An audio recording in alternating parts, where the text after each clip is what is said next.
পাবনা জেলার সুজানগরের গাজনার বিলে স্বেচ্ছাশ্রমে কচুরিপানা নিধন। পাবনা প্রতিনিধি জাহাঙ্গীর হোসেনের রিপোর্টে থাকছে বিস্তারিত। সঙ্গে আছি আমি রীতা শ্রাবন্তী। পাবনার সুজানগর উপজেলার গাজনার বিলের ঘোড়ার ভিটার অংশের জমে থাকা কচুরিপানা নিধন শুরু করেছে এলাকাবাসী। শুক্রবার সকালে দুলাই বদনপুর গ্রামবাসীর উদ্যোগে এ কর্মসূচি শুরু করা হয়।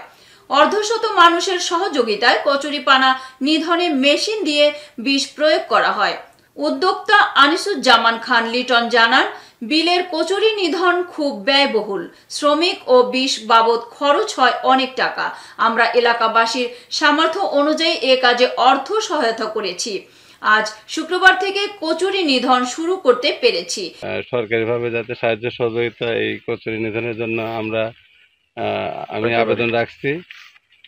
উপজেলা প্রশাসন সহযোগিতা যাতে পাওয়া যায় সে ব্যাপারে সহযোগিতা চাই।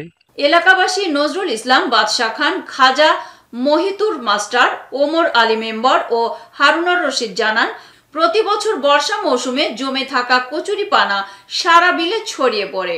বর্ষা শেষে এ কচুরি কৃষকের জমিতে আটকে পড়ে, যা কৃষকের গলার কাটা হয়ে পড়ে।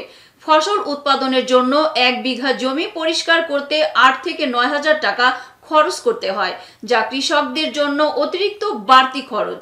সরকারিভাবে কচুরি নিধন প্রকল্প না থাকায় আমরা নিজেরা স্বেচ্ছাশ্রমে নিধন কার্যক্রম শুরু করেছি। গজনার বিল, এটা যেন আমরা সুন্দরভাবে এখানে ফসল উৎপাদন করতে পারি, কৃষক যাতে স্বাচ্ছন্দ্যে তাদের কাজ চালাতে পারে এবং প্রচুর পরিমাণ শস্য উৎপাদন করতে পারে। আমরা সরকারিভাবে বিলের কচুরি নিধনের ব্যবস্থা বাস্তবায়ন চাই। জানা যায়, সুজানগর উপজেলার ফসল উৎপাদনের অন্যতম প্রধান স্থান গাজনার বিল। এই বিলে কৃষকরা ধান, পাট, তিল, গম ও পেঁয়াজ উৎপাদন করে থাকে। দেশের পেঁয়াজ উৎপাদনকারী বিল হিসেবে গাজনার বিল পরিচিত। এই বিলে হাজার হাজার হেক্টর জমিতে কৃষকরা পেঁয়াজ উৎপাদন করে থাকেন। উদ্যোগে আমাদের সম্মিলিত এলাকাবাসীর উদ্যোগে আমরা এই কার্যক্রম শুরু করছি। পর্যায়ক্রমে আশেপাশে যারা এই ধরনের আছে, আশেপাশে গ্রাম। এতক্ষণ সঙ্গে থাকার জন্য ধন্যবাদ।